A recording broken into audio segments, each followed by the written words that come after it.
당신하고 있으면 숨 막혀요. 뭐라고? 기자장 기자. 당신과 이 집에 있으면 숨 막혀요. 35년을 함께 산 아내가 제게 한 말입니다. 저는 62세, 회사에서 정년퇴직하고 이제 아내와 여유롭게 등산이라도 다니며 여생을 보내려던 참이었습니다. 그런데 아내는 이미 다른 남자와 산을 오르고 있었습니다. 등산 동호회에서 만난 17년 어린 남자. 처음엔 작은 의심이었습니다. 왜 갑자기 화장을 할까? 왜 새 등산복을 자꾸 사지? 왜 휴대폰을 저렇게 끼고 살지? 하지만 곧 확신이 됐습니다. 제 아내가 저를 배신하고 있다는 것을. 이 이야기는 평범한 남편이 아내의 외도를 의심하기 시작해서 그것이 확신으로 바뀌고 증거를 모으고 마침내 대면하기까지의 기록입니다. 그리고 5년 후 저를 숨막힌다며 떠난 그 여자가 얼마나 초라한 모습으로 돌아왔는지에 대한 이야기입니다. 이야기를 시작하기 전에 한 가지 부탁드립니다. 구독과 좋아요 눌러주시고 어디서 듣고 계신지 댓글로 알려주세요. 여러분의 작은 참여가 영상 제작에 큰 힘이 됩니다. 감사합니다. 2018년 2월 28일 저는 35년 다닌 건설회사에서 정년퇴직했습니다. 퇴직 축하 자리에서 부장님이 말했습니다. 김 부장, 이제 부인이랑 여행도 다니고 재밌게 사세요. 저도 그럴 생각이었습니다. 퇴직금 1억 2천만 원. 집 대출도 다 갚았고 두 아들도 장가 보냈고 이제 아내와 둘이 편하게 살 일만 남았습니다. 아내 김미선, 당시 57세. 결혼 35년 차. 평범한 전업주부였습니다. 퇴직 후 첫 주는 좋았습니다. 아침 늦게 일어나 아내가 차려준 식사를 하고 TV 보고 낮잠 자고 오랜만에 여유였습니다. 한 달쯤 지났을 때였습니다. 여보, 나 등산 동호회에 가입하려고. 아내가 말했습니다. 등산? 갑자기? 옆집 정숙이 언니가 다니는데 좋대. 나이 들면 운동해야지. 저는 반가웠습니다. 아내가 집에만 있으니 답답해할까봐 걱정했거든요. 그래, 좋지. 나도 같이 갈까? 아니, 여자들끼리 모이는 거래. 당신은 당신대로 취미 찾고. 그렇게 아내의 등산이 시작됐습니다. 처음 2주는 아무 문제가 없었습니다. 주 2회 화요일과 토요일 아침 7시에 나가서 오후 1시쯤 돌아왔습니다. 돌아오면 샤워하고 점심 차려주고 평소와 똑같았습니다. 하지만 세 번째 주부터 뭔가 달라지기 시작했습니다. 어느 토요일 아침이었습니다. 아내가 외출 준비를 하는데 화장대 앞에 앉았습니다. 등산 가는데 화장해? 제가 물었습니다. 응, 사진도 찍고 하니까. 맨 얼굴은 좀 그렇잖아. 이상했습니다. 35년을 살면서 아내가 화장한 건 경조사나 중요한 자리 갈 때뿐이었습니다. 등산 가는데 비비크림에 립스틱까지. 하지만 그때는 그냥 여자들끼리 모이니까 신경 쓰나 보다 했습니다. 일주일 후 택배가 왔습니다. 뭐 샀어? 등산복. 가지고 있던 게 낡아서. 아내가 보여준 건 핑크색 등산 재킷이었습니다. 가격표를 보니 28만 원. 이거 좀 비싼 거 아니야? 요즘 등산복 다 이래. 괜찮은 게 이 정도야. 그리고 일주일 후 또 택배가 왔습니다. 등산 바지. 15만 원. 그 다음 주에는 등산화. 23만 원. 그 다음 주에는 등산 배낭. 18만 원. 한 달 사이 등산 장비에 100만 원 가까이 쓴 것입니다. 여보, 이거 너무 사는 거 아니야? 한 번 사면 오래 입잖아. 그리고 내 돈으로 사는데 왜? 아내가 짜증을 냈습니다. 평소엔 이런 식으로 말하지 않았는데 저는 더 말하지 않았습니다. 어느 날 저녁이었습니다. 아내와 TV를 보고 있는데 아내 휴대폰에서 카톡 소리가 계속 났습니다. 딩동, 딩동, 딩동. 누가 이렇게 연락해? 동호회 단톡방. 다음 주 산행 이야기 하나 봐. 아내는 휴대폰을 보며 웃었습니다. 뭔가 재밌는 내용인가 봤습니다. 그런데 이상한 게 있었습니다. 아내가 화면을 제 쪽으로 절대 보이지 않게 했습니다. 살짝 몸을 돌려서 보는 것이었습니다. 뭐래? 제가 물었습니다. 응? 아, 그냥 농담하고 그래. 그리고 아내는 휴대폰을 가지고 화장실로 갔습니다. 예전엔 휴대폰을 거실 테이블에 두고 다녔는데 요즘은 화장실 갈 때도 샤워할 때도 가지고 갔습니다. 처음엔 오후 1시에 들어왔는데 점점 늦어졌습니다. 1시 반, 2시, 2시 반. 왜 늦어? 산 내려와서 다들 밥 먹고 와.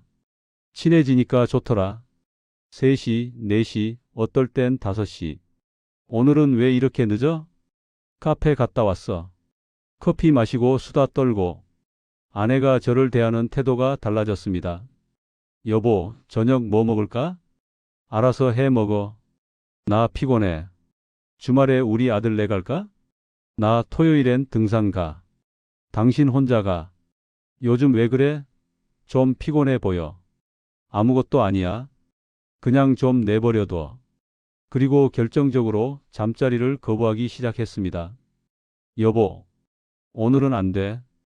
피곤해. 요즘 계속 피곤하다는데 병원 가봐. 갱년기인가 봐. 내버려둬. 한 달에 한 번 하던 것도 이제는 아예 없어졌습니다. 이 모든 게 2달 사이에 일어난 일이었습니다. 어느 토요일 아침이었습니다. 아내가 등산 준비를 했습니다. 새로 산 핑크색 재킷을 입고 화장을 하고 향수까지 뿌렸습니다. 등산 가는데 향수까지 뿌려? 땀 냄새 나잖아. 이거 스포츠 향수야. 이상했습니다. 땀 냄새 가리려고 향수를 뿌리는 사람이 어디 있습니까? 아내가 나갔습니다. 저는 창문으로 지켜봤습니다. 아내가 골목을 나가 버스 정류장으로 향했습니다. 그날 저는 처음으로 아내를 의심했습니다. 혹시, 아니 말도 안 됩니다. 35년을 함께 산 아내가 바람을 피울 리 없습니다. 하지만 의심의 씨앗은 심어졌습니다. 그날 오후 4시 아내가 돌아왔습니다. 다녀왔어요. 늦었네? 평소보다 2시간 늦었습니다. 응, 밥 먹고 왔어. 어디서? 산 근처 식당. 뭐 먹었어? 아내가 잠시 멈칫했습니다. 아주 짧은 순간이었지만 저는 느꼈습니다. 파전이랑 막걸리. 누구누구랑? 언니들이랑. 6명. 저는 고개를 끄덕였습니다. 아내가 샤워를 하러 갔습니다. 저는 아내의 등산 배낭을 봤습니다. 거실 소파에 놓여 있었습니다. 슬쩍 열어봤습니다. 물병, 수건, 장갑, 간식, 그리고 영수증 1장. 펼쳐봤습니다. 아메리카노 2잔 9,000원, 케이크 2조각 14,000원, 합계 23,000원, 2잔, 2조각, 6명이 간 게 아니었습니다. 그리고 시간, 오후 2시 25분. 아내는 산행이 12시쯤 끝난다고 했습니다. 그럼 점심 먹고 2시 25분에 카페? 누구랑? 샤워 소리가 들렸습니다. 저는 영수증을 재빨리 사진으로 찍고 다시 배낭에 넣었습니다. 그날 밤 저는 잠들지 못했습니다. 다음 화요일 아내가 또 등산을 간다고 했습니다. 오늘은 몇 시에 와? 글쎄, 2시쯤? 저는 결정했습니다. 확인하기로. 아내가 나간 후 30분 뒤 저도 집을 나섰습니다. 아내의 등산 동호회가 주로 가는 산은 도봉산이었습니다. 집에서 차로 40분 거리. 저는 도봉산 입구 주차장에 차를 댔습니다. 그리고 기다렸습니다. 오전 11시쯤 등산객들이 하산하기 시작했습니다. 11시 반 아내가 보였습니다. 혼자가 아니었습니다. 한 남자와 함께 걷고 있었습니다. 40대 중반쯤 되어 보이는 검은색 등산복을 입은 남자. 둘은 나란히 걸으며 이야기를 나눴습니다. 웃고 장난치고. 저는 차에서 지켜봤습니다. 심장이 빠르게 뛰었습니다. 다른 동호회 회원들은 보이지 않았습니다. 둘뿐이었습니다. 주차장에 도착한 2사람. 남자가 차 문을 열어줬습니다. 아내가 웃으며 탔습니다. 회색 SUV. 차 번호 12여 3456. 저는 차 번호를 급히 메모했습니다. 남자의 차가 출발했습니다. 저는 뒤따라갔습니다. 차는 도봉산역 근처 주택가로 향했습니다. 한적한 골목 안쪽에 한 빌라 앞에 섰습니다. 두 사람이 내렸습니다. 그리고 빌라 안으로 들어갔습니다. 저는 차에 앉아 지켜봤습니다. 1시간이 지났습니다. 2시간이 지났습니다. 오후 2시 20분 두 사람이 나왔습니다. 차를 타고 이동했습니다. 근처 카페였습니다. 저는 카페 주차장에 차를 대고 모자를 눌러 쓰고 카페 안으로 들어갔습니다. 구석 자리에 앉았습니다. 아내와 남자는 창가 자리에 앉아 있었습니다. 둘은 마주보고 앉아 커피를 마시며 이야기를 나눴습니다. 그리고 손을 잡았습니다. 테이블 위에서 두 손이 포개졌습니다. 제 손이 떨렸습니다. 커피잔을 쥔 손이 덜덜 떨렸습니다. 숨이 막혔습니다. 35년을 함께 산 아내가 다른 남자 손을 잡고 있었습니다. 저는 자리에서 일어났습니다. 더 볼 수 없었습니다. 카페를 나와 차에 탔습니다. 그리고 핸들을 쥔 채 한참을 있었습니다. 집으로 돌아왔습니다. 오후 4시쯤 아내가 들어왔습니다. 다녀왔어요. 평소와 똑같은 목소리였습니다. 저는 소파에 앉아 TV를 보는 척했습니다. 오늘은 어디 갔다 왔어? 도봉산. 누구누구랑? 언니들이랑. 거짓말이었습니다. 몇 명? 아내가 잠깐 멈칫했습니다. 5명? 거짓말이었습니다. 밥은? 응, 먹고 왔어. 뭐 먹었어? 칼국수. 또 거짓말이었습니다. 맛있었어? 응. 아내는 샤워를 하러 갔습니다. 저는 아내의 배낭을 확인했습니다. 영수증이 있었습니다. 아메리카노 2잔 9,000원, 치즈케이크 2조각 14,000원, 합계 23,000원. 똑같았습니다. 지난 토요일과 2잔, 2조각, 그리고 시간도 비슷했습니다. 오후 2시 반. 저는 영수증을 사진으로 찍었습니다. 그날 밤 아내가 잠든 후 저는 거실로 나왔습니다. 아내의 휴대폰이 충전대에 꽂혀 있었습니다. 슬쩍 집어들었습니다. 비밀번호 4자리. 예전엔 제 생일이었습니다. 0823. 8월 23일. 눌러봤습니다. 틀렸습니다. 큰아들 생일. 0315. 틀렸습니다. 작은아들 생일. 1208. 틀렸습니다. 결혼기념일. 0521. 틀렸습니다. 아내 생일. 0718. 틀렸습니다. 그럼 뭐지? 한 번 더 틀리면 잠길 것 같았습니다. 포기하고 다시 놓았습니다. 하지만 확신은 더 강해졌습니다. 비밀번호를 바꿨다는 건 뭔가 숨길 게 있다는 뜻입니다. 다음 날 저는 인터넷을 검색했습니다. 배우자 외도 증거, 아내 바람 확인 방법, 휴대폰 잠금 해제, 여러 글을 읽었습니다. 그리고 한 가지 방법을 찾았습니다. 통신사에서 통화 내역과 위치 정보를 조회할 수 있다. 부부는 배우자 명의 통신 내역을 조회할 권리가 있습니다. 다음 날 저는 통신사 대리점에 갔습니다. 아내 통화 내역 좀 확인하고 싶습니다. 신분증과 가족관계 증명서를 제출했습니다. 최근 3개월 내역 출력해 드릴게요.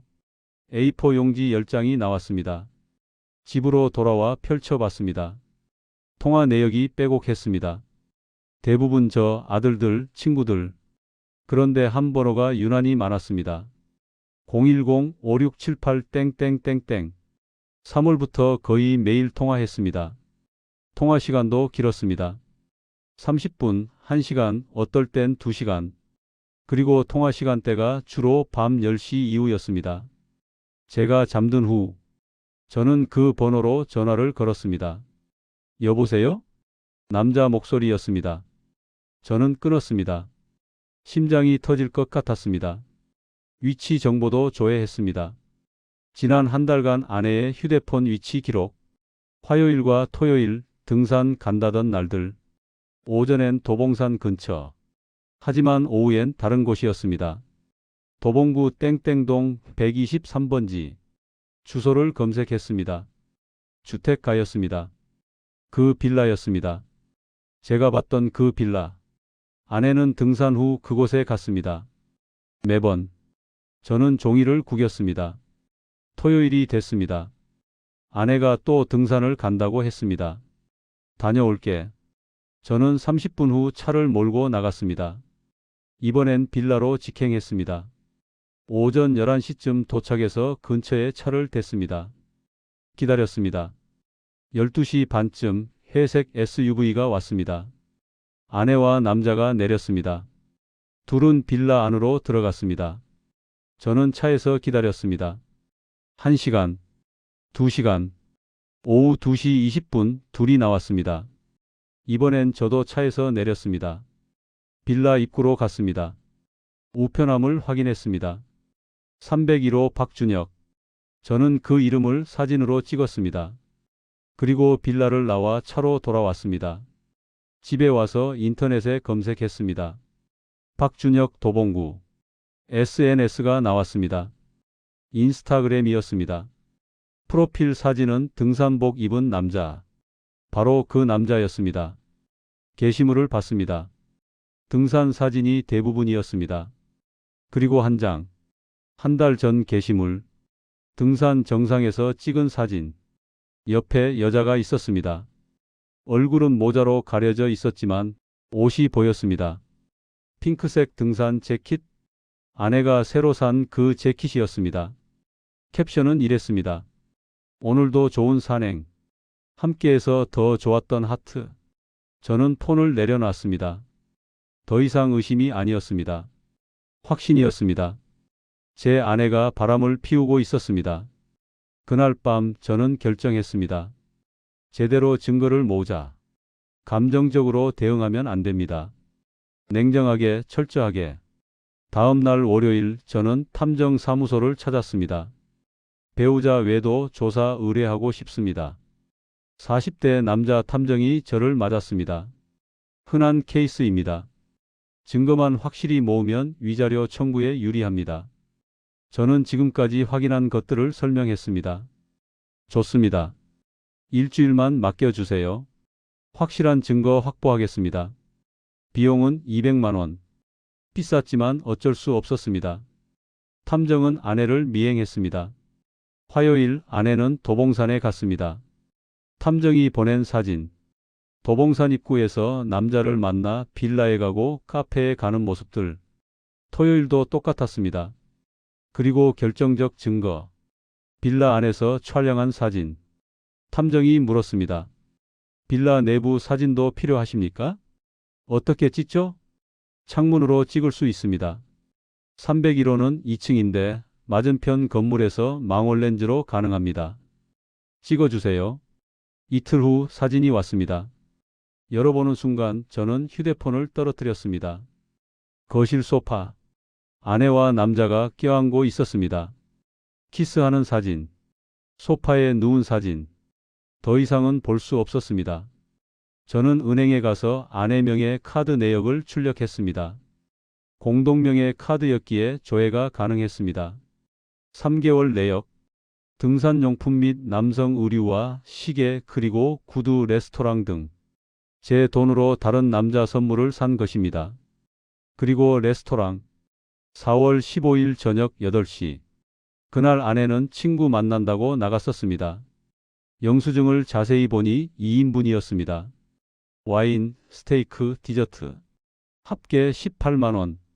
저와는 한 번도 그런 곳에 안 가면서. 며칠 후 기회가 왔습니다.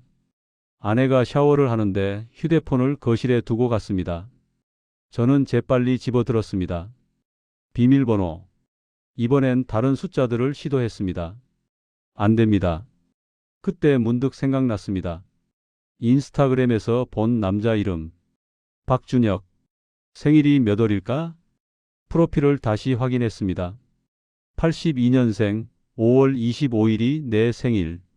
눌렀습니다. 열렸습니다. 잠금이 풀렸습니다. 비밀번호가 그 남자 생일이었습니다. 손이 떨렸습니다.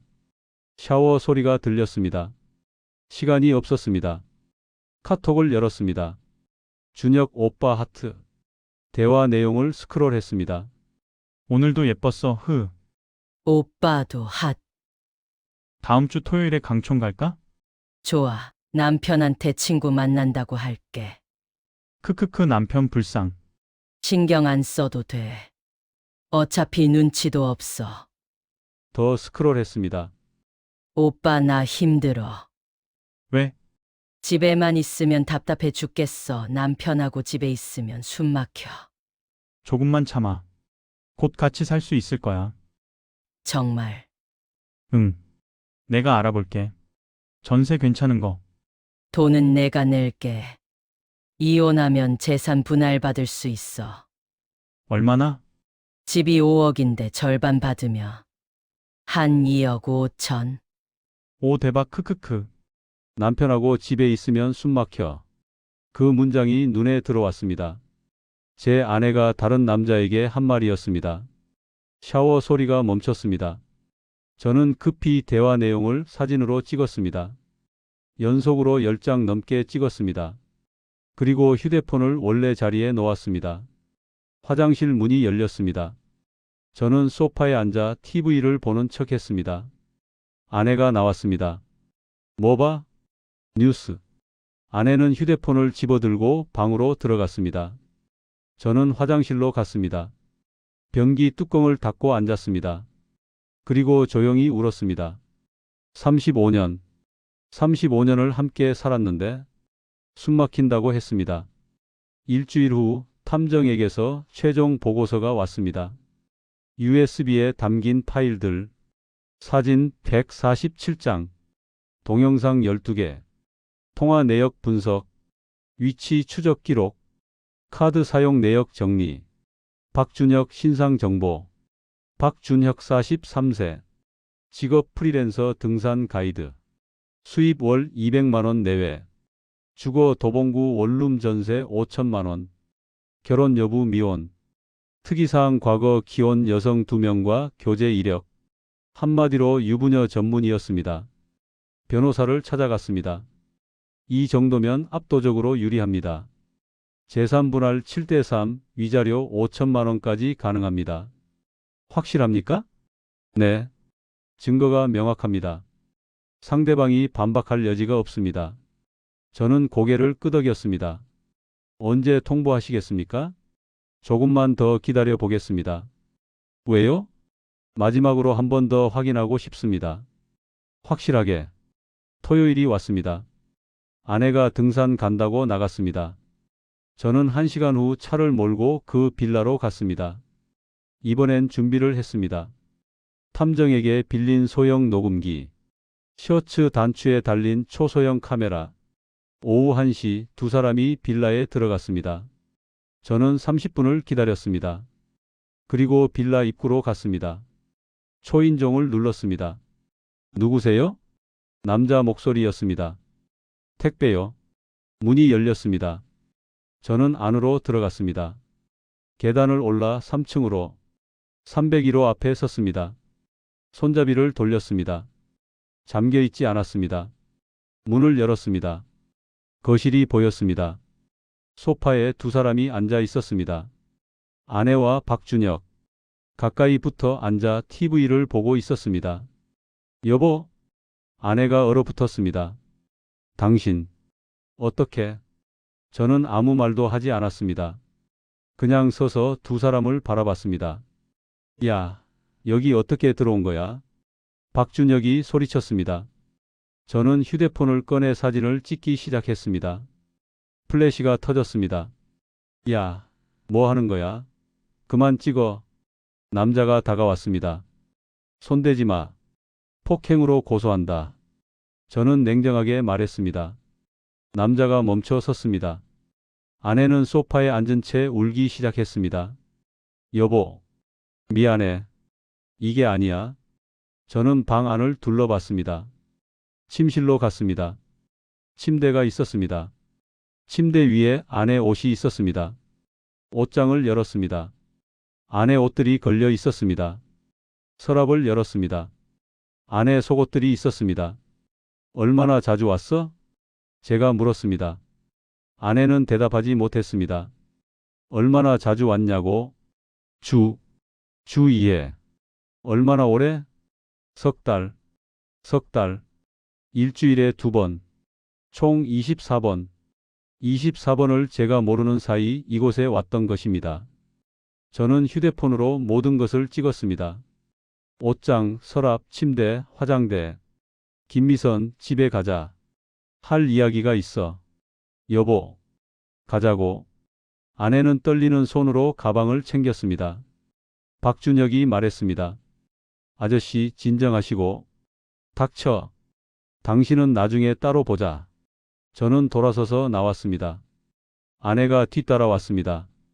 차에 탔습니다. 집까지 가는 30분 동안 아무도 말하지 않았습니다. 집에 도착했습니다. 거실로 들어갔습니다. 테이블 위에 봉투를 꺼내 놓았습니다.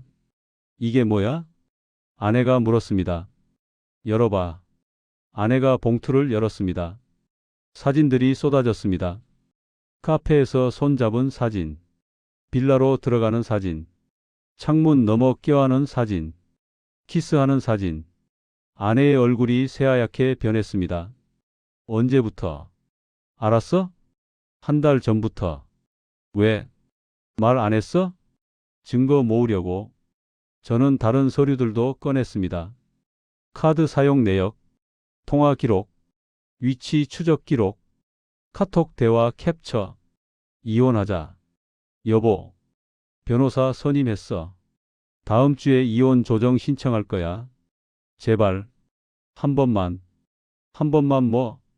저는 휴대폰을 꺼내 캡처한 카톡 대화를 보여줬습니다. 남편하고 집에 있으면 숨 막혀. 그 문장을 가리켰습니다. 이게 내 진심이지? 아내는 고개를 떨어뜨렸습니다. 그래, 진심이었어. 미안해. 미안하면 다야? 아니, 35년을 살았는데 숨 막혔어? 응. 아내가 고개를 들었습니다. 눈물이 흘렀습니다. 당신은 나를 한 번도 여자로 안 봤어. 나는 그냥 집사람이었어. 밥하고 빨래하고 청소하는 사람. 당신은 나한테 관심이 없었어. 그래서 바람을 피워? 아니, 그게 아니라. 그게 아니면 뭐야? 아내는 대답하지 못했습니다. 준혁이는 나를 여자로 봐줬어. 예쁘다고 말해주고 데이트도 하고 선물도 주고. 당신은 한 번이라도 그런 적 있어? 저는 할 말을 잃었습니다. 맞는 말이었습니다. 저는 35년 동안 아내에게 꽃 한 송이 사준 적이 없었습니다. 사랑한다고 말한 적도 거의 없었습니다. 결혼기념일도 자주 잊어버렸습니다. 그래도 제가 입을 열었습니다. 그래도 바람은 아니잖아. 말을 했어야지. 나 힘들어. 우리 관계 개선하자. 이렇게 말했어. 언제? 작년에도, 재작년에도. 우리 여행이라도 갈까? 우리 데이트하자 했어. 당신은 뭐라고 했어? 바빠, 피곤해, 나중에. 저는 기억났습니다. 아내가 그런 말을 했었습니다. 하지만 저는 회사 일이 바빠서 제대로 들어주지 않았습니다. 그래도 뭐, 결국은 똑같아. 당신도 날 무시했어. 35년 동안. 아내가 일어섰습니다. 알았어. 이혼하자. 어차피 나도 더 이상 못 살겠어. 당신과는. 그리고 방으로 들어가 문을 닫았습니다. 저는 거실에 혼자 남았습니다. 밤새 잠들지 못했습니다. 다음 날 아침 아내가 먼저 말을 걸어왔습니다. 여보, 어제는 내가 감정적이었어. 진정하고 이야기하자. 저는 놀랐습니다. 어제까지 울며 빌던 사람이 하루 만에 달라져 있었습니다. 이혼하기로 했잖아. 응, 알아. 그래서 이야기하자는 거야. 재산 분할. 아내는 테이블에 노트를 꺼내놓고 앉았습니다. 우리 집이 현재 시세 5억이지? 대출은 다 갚았고. 그럼 절반씩 나누면 나는 2억 5천 받는 거야. 뭐? 재산 분할. 당연한 거 아니야? 나도 35년 동안 집안일 했어. 법적으로 절반 받을 권리 있어. 저는 어이가 없었습니다. 내가 바람을 피웠는데 그거랑 재산 분할이랑 무슨 상관이야? 위자료는 따로고 재산은 재산이지. 미선 씨, 정신 차려. 내가 잘못했잖아. 나도 알아. 그래서 위자료는 줄게. 근데 재산까지 다 포기하라는 건 아니잖아. 아내는 침착했습니다. 어제 울먹이던 모습은 온데간데 없었습니다. 변호사 만났어? 제가 물었습니다. 응. 어제 상담받았어. 하루 만에 변호사를 만난 것입니다. 변호사가 뭐래? 내가 바람 피운 건 맞지만 35년 혼인 기간 동안 가사노동 기여도를 인정받아야 한대. 그러니까 최소 4대 6은 받을 수 있대. 4대 6? 응. 내가 4억, 당신이 6억. 저는 웃음이 나왔습니다. 5억인데 어떻게 10억을 나눠? 집 말고도 있잖아. 당신 퇴직금 받았잖아. 1억 2천. 그거 이미 다 썼어. 아들들 결혼 자금 주고 집 수리하고. 영수증 있어? 뭐? 영수증. 어디에 얼마 썼는지 증명해야지. 그냥 썼다고 말로만 하면 인정 안 되거든. 아내는 완전히 달라져 있었습니다. 미선 씨, 지금 뭐 하는 거야? 내 권리 챙기는 거지. 당신이 이혼하자고 했잖아. 그럼 나도 내 몫은 챙겨야지. 내가 바람을 피웠는데? 그래서 위자료 주겠다니까. 3천만 원 줄게. 그 정도면 적당하지? 3천만 원? 응. 변호사가 그 정도가 적정선이래. 저는 할 말을 잃었습니다. 그리고 말이야. 아내가 말을 이었습니다. 당신도 잘못한 거 있잖아. 내가? 응. 35년 동안 나를 방치했잖아. 정서적 학대야, 그게. 정서적 학대? 그래. 배우자에게 관심 안 가지고 무시하고 외면한 것도 학대거든. 변호사가 그러던데 저는 어이가 없어서 웃었습니다. 그러니까 당신 잘못도 있으니까 재산은 공평하게 나누자는 거야. 공평하게? 응. 5대5. 집 팔아서 2억 5천씩? 안 돼. 왜? 법적으로 내 권리야. 내가 바람 피운 거에 대한 책임은? 그래서 위자료 준다니까. 3천. 3천으로 35년이 정리돼? 그럼 얼마? 당신이 원하는 게 얼마야? 아내는 마치 흥정하듯이 말했습니다. 저는 자리에서 일어났습니다. 변호사 통해서 이야기하자. 좋아. 나도 그게 편해. 일주일 후 이혼 조정 첫날이었습니다. 가정법원 조정실. 조정위원 두 분이 앉아 있었고 양쪽에 저와 아내가 각자의 변호사와 함께 앉았습니다. 아내는 깔끔한 정장을 입고 왔습니다. 화장도 했습니다. 마치 출근하듯이. 조정위원이 입을 열었습니다. 쌍방 합의 하에 이혼 조정을 진행하겠습니다. 먼저 이혼 사유부터 확인하겠습니다. 제 변호사가 서류를 제출했습니다. 배우자의 부정행위입니다. 증거 자료를 제출합니다. 사진들이 제출됐습니다. 조정위원들이 사진을 보며 고개를 끄덕였습니다. 아내 측 변호사가 말했습니다. 부정행위는 인정합니다. 하지만 그에 이르게 된 경위가 있습니다. 무슨 경위입니까? 남편의 35년간 정서적 방임입니다. 의뢰인은 결혼 생활 내내 가정부 취급을 받았고 배우자로서의 애정을 받지 못했습니다. 설전이 오갔습니다. 조정위원이 손을 들었습니다. 재산 분할 관련해서 각자 의견 말씀해 주십시오. 제 변호사가 말했습니다. 유책 배우자이므로 재산 분할 비율을 7대 3으로 요청합니다. 그리고 위자료 5천만 원을 청구합니다. 아내 측 변호사가 말했습니다. 35년 혼인 기간 동안의 기여도를 고려하여 5대5 분할을 요청합니다. 위자료는 3천만 원이 적정합니다. 7대 3입니다. 5대5입니다. 평행선이었습니다. 조정위원이 말했습니다. 일단 오늘은 여기까지 하고 2주 후 다시 조정하겠습니다. 그 사이 쌍방이 합의점을 찾아보시기 바랍니다. 집으로 돌아오는 길 변호사가 말했습니다. 상대 변호사가 만만치 않습니다. 계속 정서적 방임 카드를 쓸 겁니다. 그게 통할까요? 법적으로 직접적인 이혼 사유는 아니지만 재산 분할 비율에 영향을 줄 수 있습니다. 판사가 정상 참작할 수 있거든요. 그럼 어떻게 해야 합니까? 더 확실한 증거를 확보해야 합니다. 상대방의 계획적인 불륜이었다는 증거요. 저는 고개를 끄덕였습니다. 그날 밤 저는 다시 카톡 캡처 사진들을 봤습니다. 그리고 발견했습니다. 당신 남편 퇴직금 얼마래? 1억 2천. 오, 많이 받았네. 응, 그래서 이혼하면 나도 좀 받을 수 있을 것 같아. 얼마나? 집이랑 합쳐서 한 3억? 대박. 그럼 우리 전세 없고 사업도 시작할 수 있겠다. 응, 오빠 가게 차려줄게. 계획적이었습니다. 아내는 이미 이혼을 계획하고 있었고 재산까지 계산하고 있었습니다. 이 대화는 3월 초 불륜이 시작된 지 한 달도 안 됐을 때였습니다. 저는 이 부분을 변호사에게 전달했습니다. 이거 결정적입니다. 재산을 노린 계획적 불륜이네요. 2주 후 두 번째 조정. 제 변호사가 새 증거를 제출했습니다. 피청구인은 단순 부정행위가 아니라 재산 분할을 목적으로 한 계획적 불륜을 저질렀습니다. 카톡 대화 내용이 공개됐습니다. 아내의 얼굴이 굳었습니다. 조정위원들이 대화 내용을 읽었습니다. 이건 명백히 재산을 노린 계획이네요. 아내 측 변호사가 당황했습니다. 이건 사적인 대화이고 실제 실행한 건 아니지 않습니까?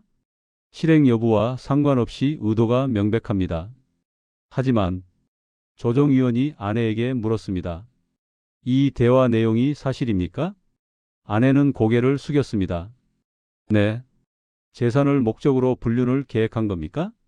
아니, 그게 아니라 그냥 대화 중에 이혼 후 재산 분할액을 계산하고 상대 남자 가게까지 차려주기로 했다는 건데요. 아내는 대답하지 못했습니다. 조정위원이 한숨을 쉬었습니다.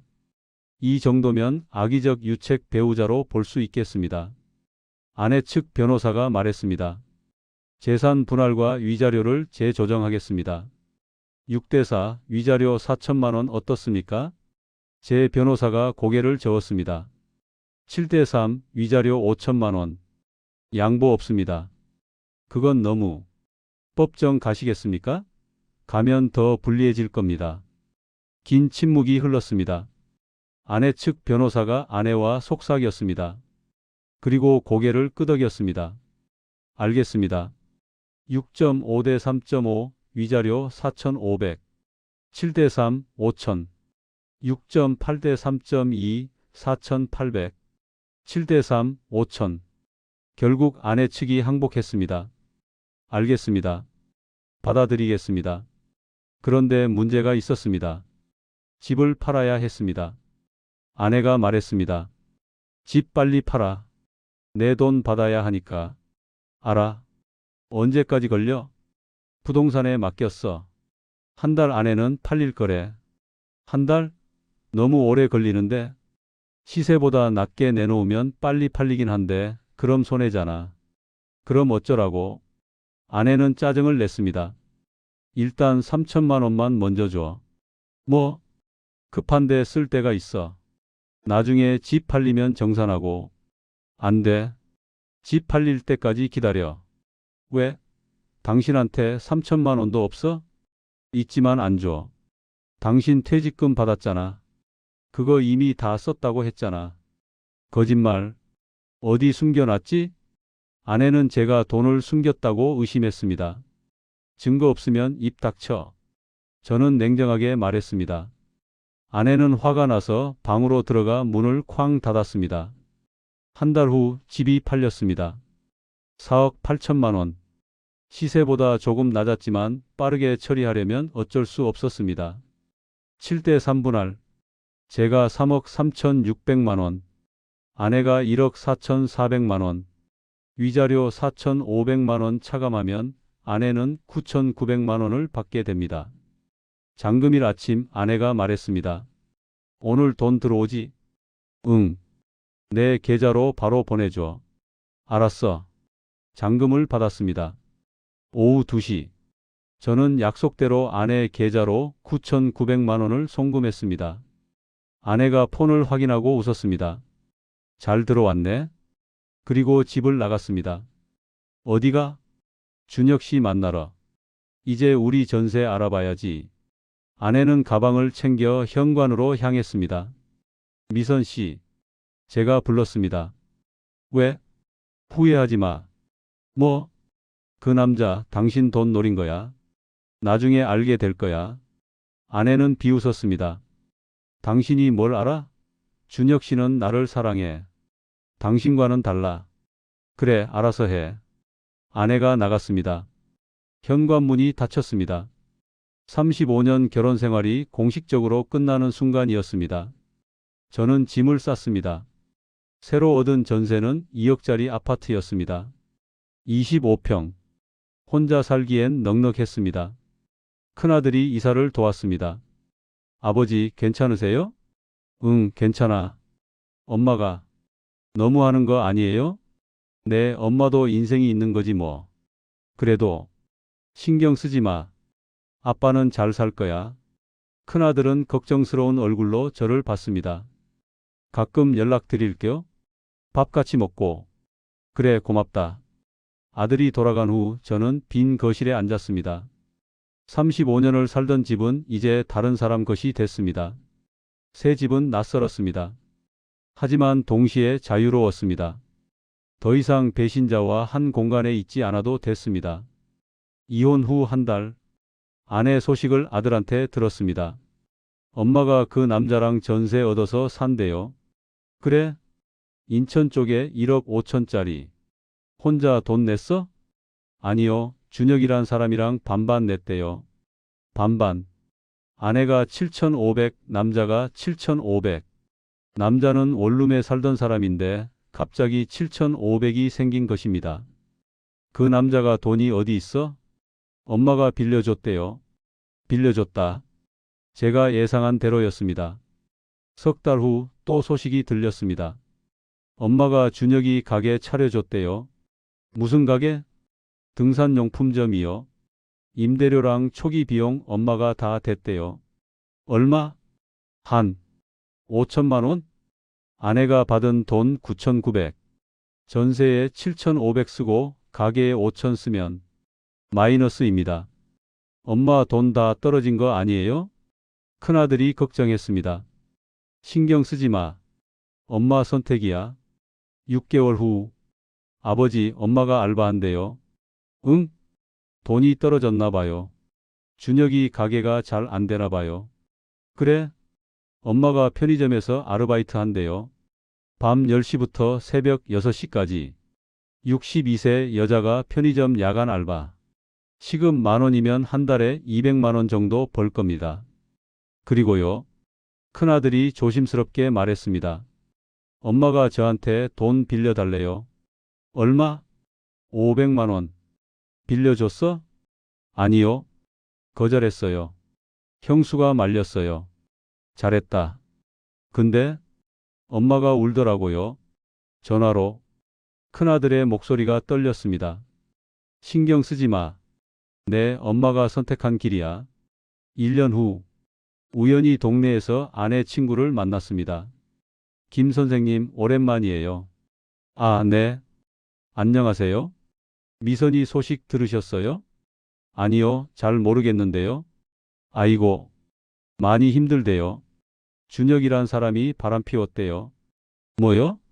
다른 여자 만나서 도망갔대요. 가게에 빚만 남기고. 빚? 네, 가게 적자가 심해서 대출받았나 봐요. 근데 그 남자가 잠적했대요. 빚이 얼마나? 3천만 원 넘는데요. 미선이 명의로. 저는 한숨을 쉬었습니다. 2년 후. 큰아들이 말했습니다. 엄마가 요양보호사 자격증 땄대요. 그래? 이제 요양보호사로 일한대요. 편의점보다는 낫다고. 나이가 64세인데 할 수 있대요. 힘들긴 하지만 요양보호사. 육체노동입니다. 하루 8시간 어르신 수발. 월급은 200만 원 남짓. 빚은 아직 다 못 갚았대요. 매달 50만 원씩 갚고 있대요. 3천만 원 빚을 월 50만 원씩 갚으면 5년, 69세까지 빚을 갚아야 합니다. 그 사이 저는 완전히 다른 삶을 살고 있었습니다. 이혼 후 6개월 저는 등산 동호회에 가입했습니다. 아이러니하게도 아내가 바람을 피운 그곳에서 저는 새로운 삶을 시작했습니다. 신입 회원이시죠? 환영합니다. 60대 중반의 밝은 여성분들이 저를 맞았습니다. 등산을 하며 사람들을 만났습니다. 모두 비슷한 나이대, 비슷한 처지. 퇴직하고 자식 출가시키고 이제 자기 인생을 사는 사람들. 김 선생님 이혼하셨다면서요? 한 분이 물었습니다. 네, 작년에. 저도 5년 전에 했어요. 지금은 혼자 사는 게 더 좋더라고요. 맞아요, 저도요. 다들 웃었습니다. 외로운 게 아니었습니다. 자유로운 것이었습니다. 1년 후 저는 한 여성을 만났습니다. 이정희 59세, 5년 전 남편을 암으로 잃은 미망인이었습니다. 처음엔 그냥 등산 친구였습니다. 김 선생님, 다음 주 설악산 가실래요? 좋죠. 그럼 제 차 타고 가요. 같이 가면 편하잖아요. 자주 만나다 보니 가까워졌습니다. 선생님은 재혼 생각 없으세요? 이정희 씨가 물었습니다. 글쎄요, 생각해 본 적은 없는데요. 저도 없어요. 그냥 이렇게 좋은 친구로 지내면 되지 뭐. 맞아요. 하지만 우리는 점점 가까워졌습니다. 등산 후 식사, 커피, 전시회, 영화. 어느새 일주일에 서너 번 만났습니다. 이게 연애인가요? 제가 물었습니다. 이정희 씨가 웃었습니다. 글쎄요, 연애라고 하기엔 우리 나이가. 그럼 뭐죠? 좋은 동반자? 그게 더 좋은데요? 우리는 웃었습니다. 2년 후 우리는 재혼 이야기를 꺼냈습니다. 굳이 재혼을 해야 할까요? 이정희 씨가 물었습니다. 글쎄요, 안 해도 되는데. 그냥 하면 더 편하지 않을까요? 집은 어떻게 해요? 합칠 건가요? 아니요, 각자 집 가지고 주말에만 같이 있어요. 그것도 좋네요. 재산도 각자 관리하고 자식들도 각자 챙기고. 노후형 결혼이네요. 맞아요, 딱 그거예요. 우리는 재혼을 했습니다. 간소하게. 아들들과 이정희 씨 딸만 참석한 작은 식사. 축하드려요, 아버지. 고맙다. 새어머니 잘 부탁드려요. 나도 잘 부탁해요. 모두 웃었습니다. 3년 후 저는 완전히 다른 사람이 됐습니다. 건강했습니다. 매주 등산하고 헬스도 하고 행복했습니다. 좋은 동반자가 있고 취미가 있고 여유로웠습니다. 재산도 안정적이고 연금도 나오고 67세, 62세에 이혼했던 남자는 이제 67세에 건강하고 행복한 남자가 됐습니다. 그리고 5년 만에 전 아내를 다시 만났습니다. 2023년 9월 어느 토요일 대형마트에서 장을 보고 계산을 하는데 옆 계산대에서 낯익은 뒷모습이 보였습니다. 말랐습니다. 많이 말랐습니다. 머리는 반백이 됐고 옷은 낡았고 손은 거칠었습니다. 미선 씨? 제가 불렀습니다. 전 아내가 돌아봤습니다. 현수 씨? 5년 만이었습니다. 62세였던 여자는 이제 67세가 됐습니다. 하지만 70대처럼 보였습니다. 오랜만이네요. 제가 말했습니다. 응. 오랜만이야. 아내는 장바구니를 보였습니다. 컵라면, 김치, 계란. 최소한의 식료품이었습니다. 잘 지냈어? 제가 물었습니다. 응, 뭐. 거짓말이었습니다. 얼굴에 다 써 있었습니다. 주차장으로 나왔습니다. 차는? 없어. 버스 타고 왔어. 태워다 줄까? 괜찮아. 그냥 태워다 줄게. 어디 사는데? 부천. 저는 차로 안내했습니다. 차 안에서 침묵이 흘렀습니다. 준혁 씨는? 제가 조심스럽게 물었습니다. 아내의 얼굴이 굳었습니다. 헤어졌어. 3년 전에. 그랬구나. 빚만 남기고 도망갔어. 다른 여자랑. 내 명의로 대출 3천 받아놓고 가게는 망했고 빚은 올해 다 갚았어. 5년 걸렸어. 힘들었겠다. 응. 차는 계속 달렸습니다.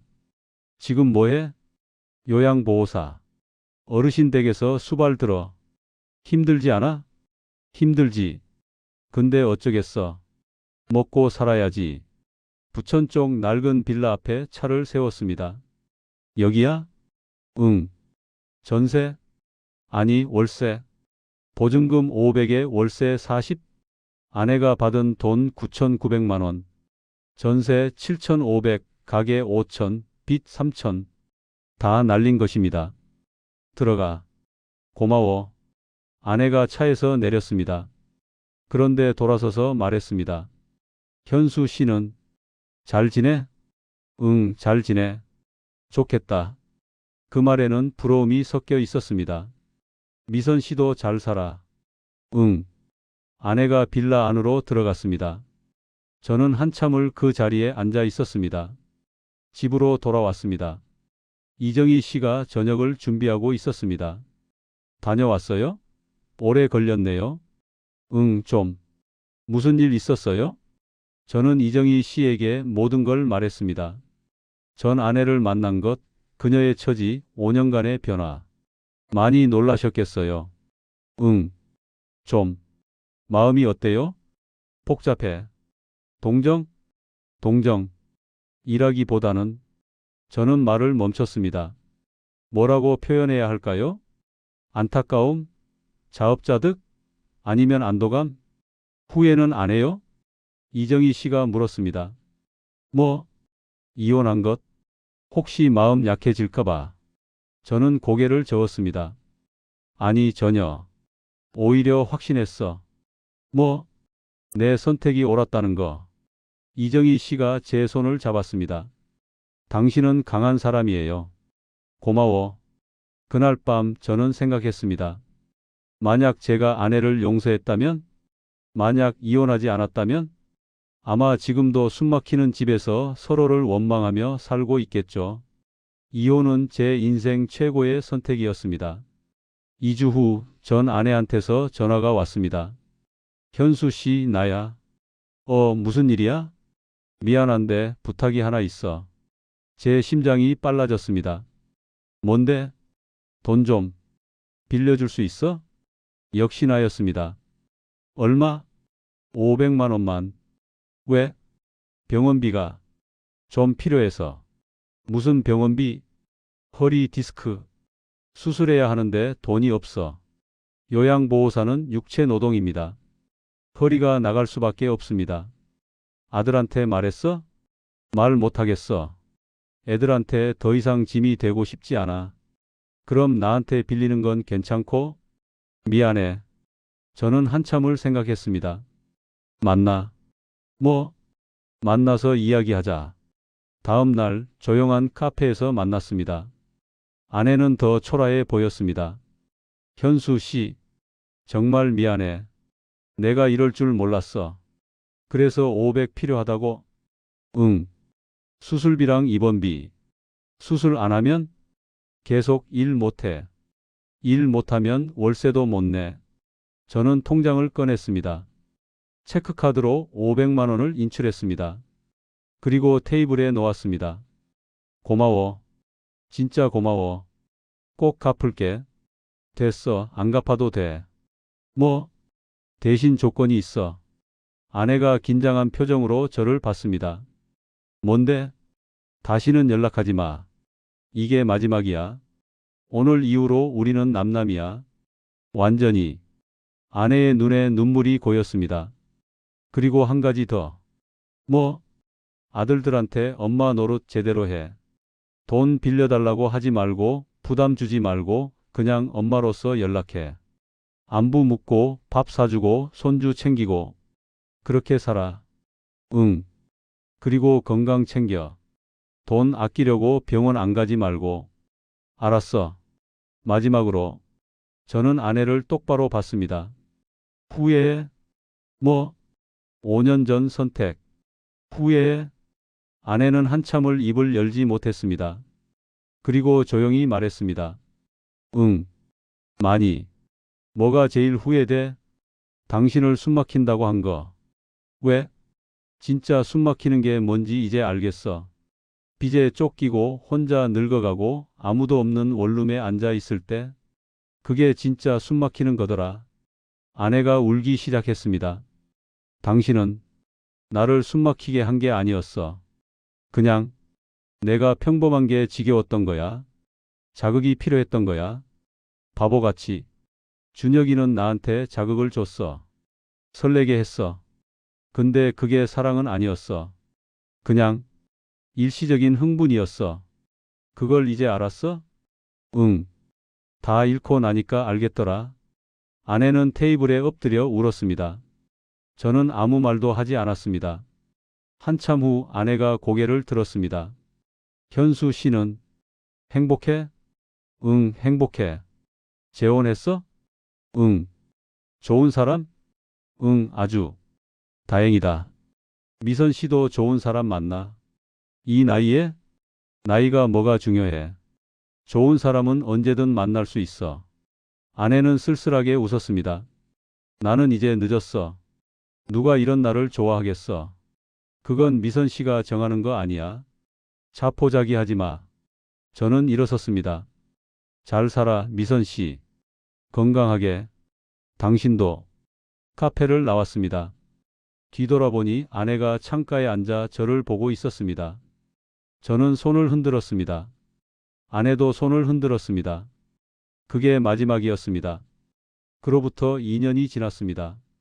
저는 이제 69세입니다.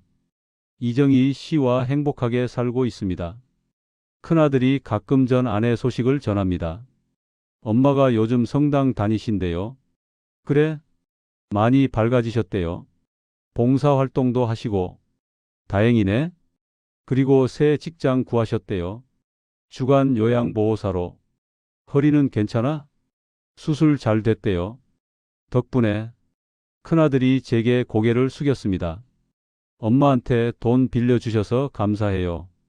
괜찮아. 한때 35년을 산 사이인데. 그래도 네, 엄마 잘 챙겨줘.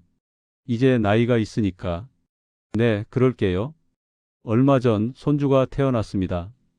큰아들의 둘째 아이였습니다. 병원에 갔을 때 전 아내도 와 있었습니다. 복도에서 마주쳤습니다. 안녕하세요. 아내가 조심스럽게 인사했습니다. 응, 안녕하세요. 저도 정중하게 인사했습니다. 남남으로 만난 것입니다. 손주 보러 오셨어요? 네, 당신도? 네. 어색한 침묵. 건강하세요? 아내가 물었습니다. 네, 덕분에. 당신도? 네, 요즘 괜찮아요. 다행이네요. 저 그때 빌려주신 거 정말 감사했어요. 됐어요. 신경 쓰지 마세요. 아내는 뭔가 더 말하고 싶은 표정이었지만 참았습니다. 그럼 먼저 들어갈게요. 네. 아내가 병실로 들어갔습니다. 저는 복도에 잠시 서 있었습니다. 그리고 깨달았습니다. 아무런 감정도 느껴지지 않는다는 것을. 미움도, 그리움도, 안타까움도. 정말로 남이 된 것입니다. 이 이야기를 듣고 계신 분들께 말씀드리고 싶습니다. 배신당했을 때 세상이 무너지는 것 같습니다. 저도 그랬습니다. 35년이 한순간에 무너졌습니다. 하지만 그것이 끝이 아닙니다. 복수하고 싶은 마음이 들 것입니다. 하지만 참으십시오. 복수는 당신을 더 비참하게 만들 뿐입니다. 대신 제대로 대응하십시오. 증거를 모으고 법적으로 처리하고 당신의 권리를 찾으십시오. 그리고 무엇보다 새로운 삶을 사십시오. 과거에 매몰되지 마십시오. 저는 62세에 이혼했지만 지금 69세인 저는 인생에서 가장 행복합니다. 전 아내를 보며 저는 확신했습니다. 제 선택이 옳았다고. 당신과 이 집에 있으면 숨막혀요라고 했던 그 여자는 진짜 숨막히는 삶이 무엇인지 뒤늦게 알았습니다. 저는 복수하지 않았습니다. 하지만 제대로 살았습니다. 그것이 최고의 대응이었습니다. 당신도 할 수 있습니다. 끝까지 들어주셔서 감사합니다.